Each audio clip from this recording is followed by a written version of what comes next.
Well, glad to be talking on this episode with comics creator Nick Marinkovich. Nick, you are a creator who has been around for a while, and I'm going to mention the most recent title that I believe we're talking about today, as well as a few others.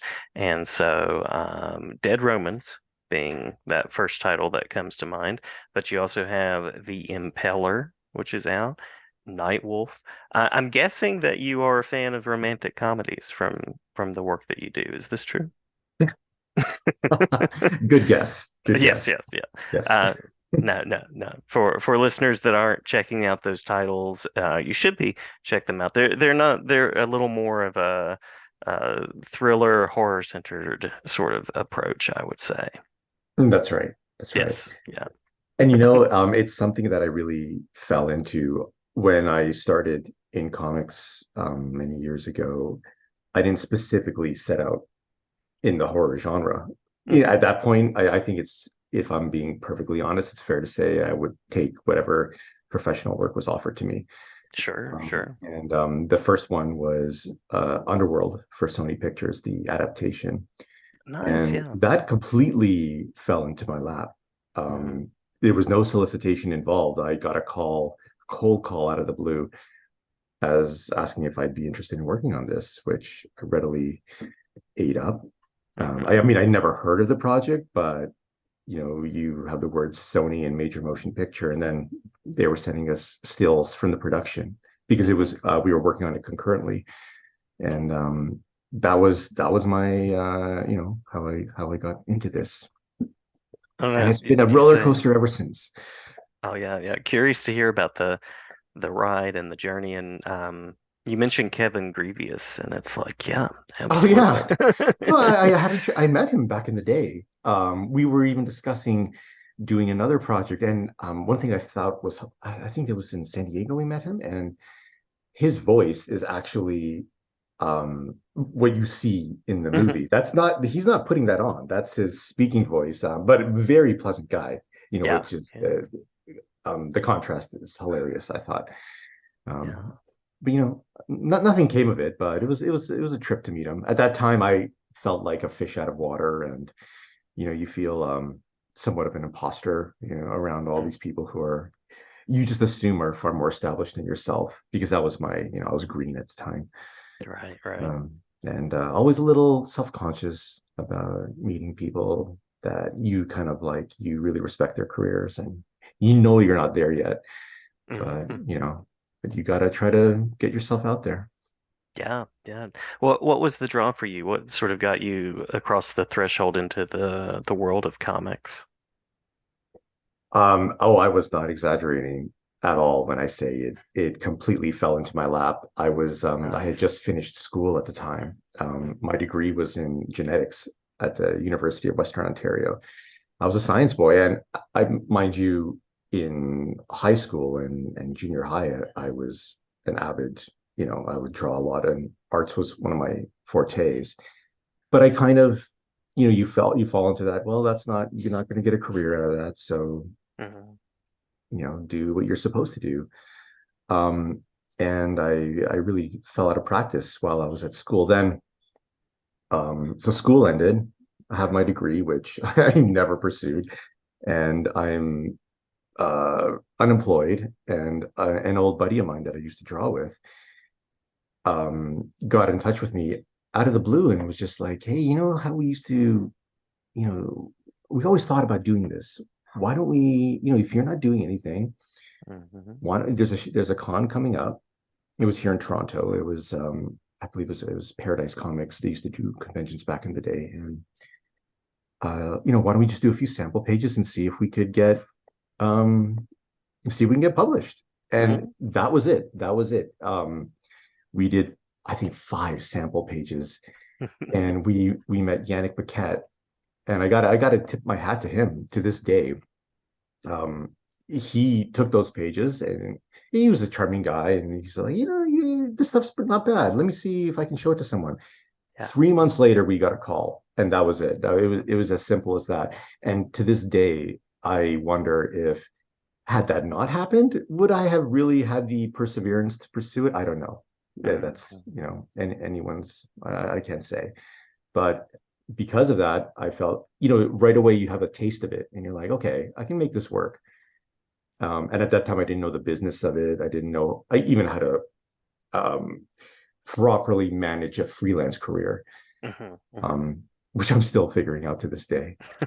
But I imagine it is its own thing. As a doc student, I was sort of doing freelance writing, teaching, whatever you could. So it's its own art form, I'm sure. it is, and you spend the first part of your career just focusing on creative, trying to master your technique, Hmm. and you completely, well, at least for me, I'm sure other people are a little more knowledgeable at it to begin with, but I was very ignorant of how to manage the business aspect of it, which I only, after a while you have kids and Hmm. you have to support them, and then that's when and at that point I was confident enough as to my creative abilities where I thought, okay, now let me make money doing this. You know, I can draw. I know I can draw. I know I can sell myself. Now let me make money doing it, and that's where I am today. Yeah, yeah. Yeah. Currently collaborating with someone named Jim Valentino, I believe. Yes, Yeah, yes. yeah. Um, Sort of a name that people in comics they tend to know Jim Valentino. Hmm. And Yeah. for me, Jim was just another one of the image guys. I didn't know him personally. I grouped him with the rest of the crew.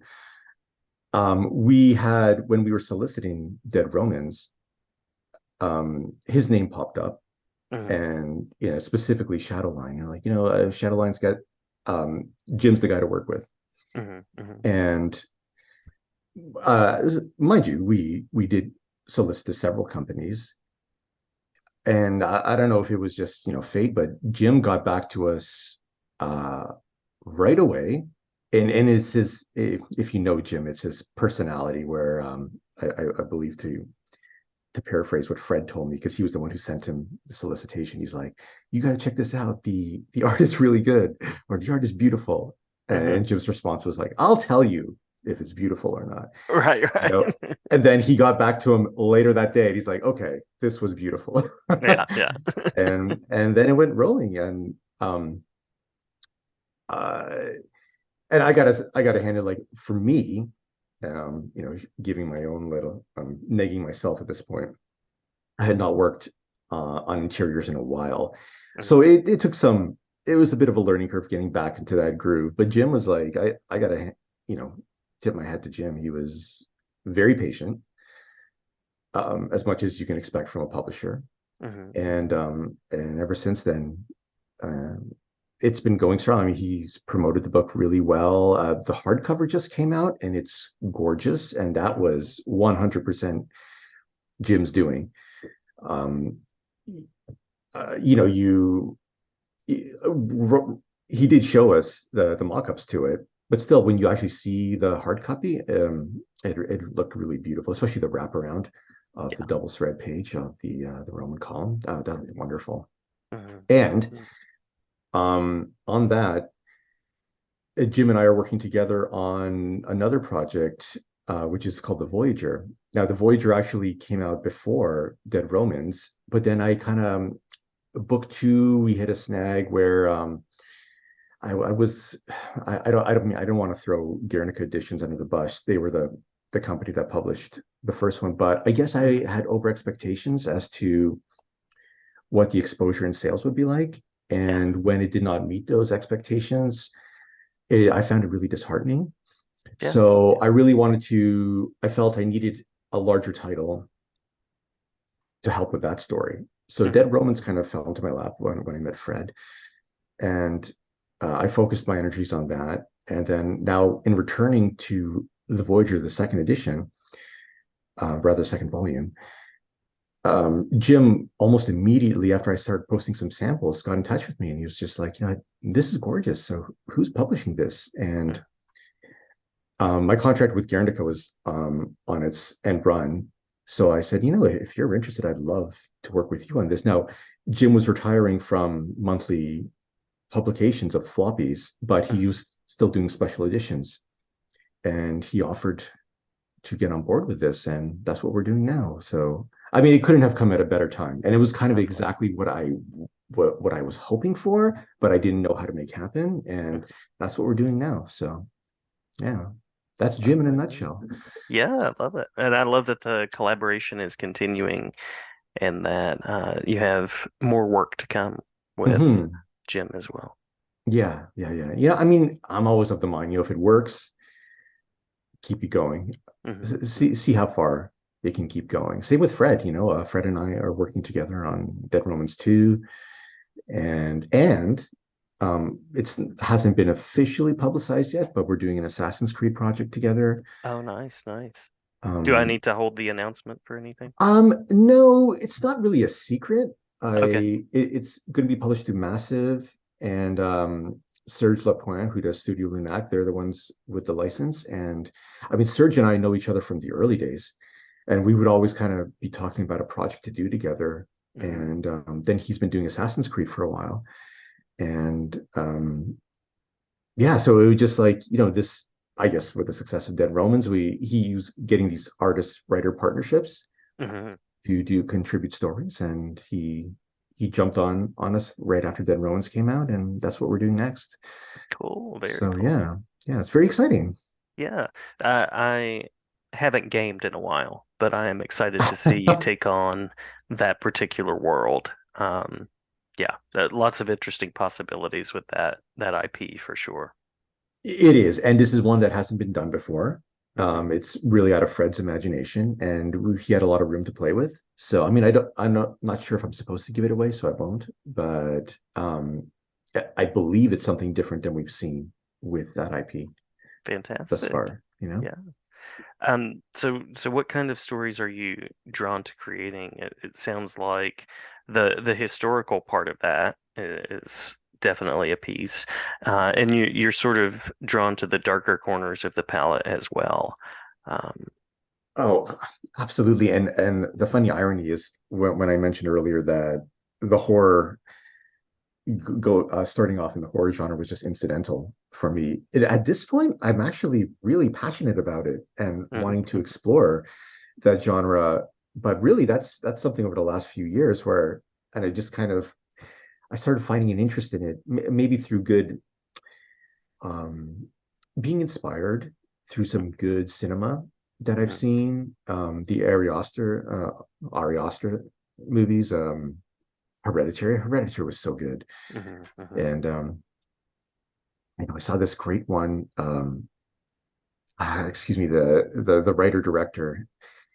He's a Welsh guy, and his name it's not jumping out at the moment, but he did this movie called A Dark Song, mhm, and the whole movie is, if you're not familiar with it, it's about these two people doing the Upper Malin rite. It's a ritual to summon a guardian angel, and I thought it was a fascinating piece in exploring these pagan rituals. Um, Interesting. and I really wanted to kind of explore that genre. And Fred, it's funny, Fred is not a horror fan, but he likes writing in horror. And I think, we were just like looking for something else to sink our teeth in. So that's kind of like another thing that we're exploring with other projects on the side. We've always got stuff brewing. Um, Is it Liam Gavin? Is that the Liam person? Gavin, that's Okay, him. yeah, yeah. I just went to the IMDb machine to Yeah, to check that out. good old that. It's always on the tip of my phone as well. That's right. But That's if right. if you haven't seen it, what a film. The whole thing is set in a single setting, just two actors, and I found it extremely immersive. Maybe I was just in that right frame of mind, Mm, but I've watched it several times since, and it's one that I'm always like, this movie should be more well known than it is, yeah, because yeah. even I found it it was like a horror list, like interesting films that came out this year, and I'm always jumping on those lists to just check stuff out, and 9 out of 10 times it's whatever, it's nothing. But that one, I was like, I got into it. You always have that first 15 minutes where this is something I'm going to continue, and Hmm. I just couldn't stop watching it. I was really immersed in it. You Nice, know, nice. yeah. Um, Sorry, oh, go on. No, no, after you, after Oh, you. I was just going to say, like, but I mentioned also historical fiction, absolutely a huge, clearly by my last few titles, that's always been, Mm, and there's just so many. I mean, you can never do as many just because I'm an enthusiast mm-hmm. of history, and the thing that always jumped out at me was history is more fascinating than it's already fascinating. There's nothing you can really fantasize about that can supersede what's actually happened in our reality. Just people don't know about it. And I was Yeah. always about exploring those moments and bringing them to life on the page. And that's kind of how Fred and I really hooked up. He Mm-hmm. had kind of the similar mentality about, in this case, about Rome. And even Rome itself, geez, dozens upon dozens, maybe hundreds of throughout that span of history that you can write about. With of course, that handful of really standout moments, Yeah. which but they've been done to death. Right. Teutoburg, not as much. And Fred had a real passion for Teutoburg, so I jumped on that with him, you Love know? it. Love it. But Yeah. and it sounds like I typically ask about things that are coming, but it sounds like there are definitely projects on the way. There are. Hmm. And another one I'm happy to say that I just jumped on is I'll be doing variant covers for Savage Sword of Conan with Oh, nice. and I gotta tip my hat to Jim Zub, who we were on the same plane coming back from San Diego and just doing our best Arnold impressions, talking about Conan the Barbarian. And I guess that stuck with him because I got a message from him just a couple of weeks ago saying, hey, you may be hearing something down the pipeline. Nice. So, which of course, that's a childhood dream of mine. Yeah. I was, an obsessive fan of John Buscema Hmm. and his Conan run. And I remember my older brother taking me to watch Conan, and um, I never thought I'd be drawing it to this day. Hmm. Um, so that's coming up, and Love it. very very stoked about that. I'm not showing it, but I'm giddy inside. Yeah, yeah. Well, I really enjoyed that run from Jim's Up. It's been nice to check that out and dive into a really nice telling of that story. Oh yeah, and Jim, man, does he ever know the Howard characters? Hmm. It's just so like reading his script. It's so tight, so Yeah. tight. That's Jim. That's all him. Yeah. And of course, the art of Rob de la Torre's, take on very reminiscent of Buscema, of course, which Hmm. is I think, well, but it's still gorgeous. I don't mind people heavily relying on their influences. I do it all the time. I don't think there's anything negative about that. No, no, not at all. Not at all. There's a beauty to that and a continuing story and nostalgia, I think. Mhm. Yeah. Are there particular spaces where people can sort of follow along and check out what you're working on? Are there social media spaces, web spaces? And I think you're getting just a bit fuzzy again. Oh, I'm sorry. No, no, it's fine. Let It's me, let me there go it is. back You're and back. forth. You're back. There we go. Yeah. Clarity again. I habitually I always update Instagram and Facebook.